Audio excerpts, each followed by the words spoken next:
The ultimate responsibility and accountability for the health and welfare of a population lies with the sovereign governments of the world. The issue of trust, and we all know that, takes years to build, minutes to lose, and forever to rebuild. And it's about who trusts whom. The reality is 194 ministers of health come together every May in Geneva, and they set out, under the democratic principle, what are the policies for the world.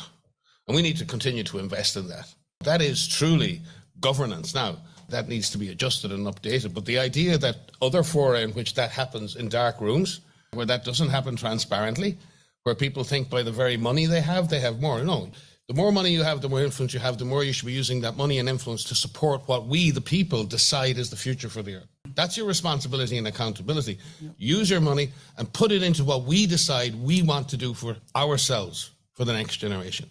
Not that your money or your influence gives you the right to decide for everyone else. That's not the principle I want here. We're a flawed organization, but we are radically transparent that we are open through the executive board at the World Health Assembly. Everything we do is on the table. Everything we do is out there for criticism.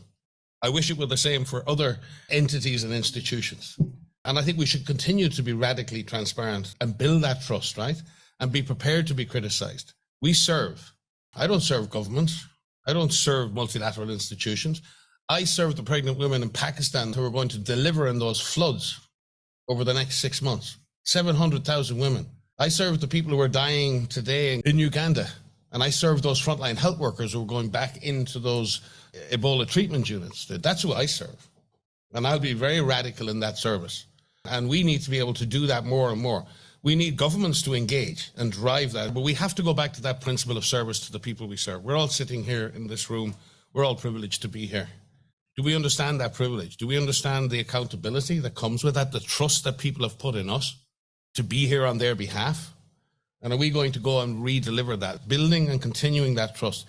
And it does require radical transparency and the acceptance of criticism, absolutely.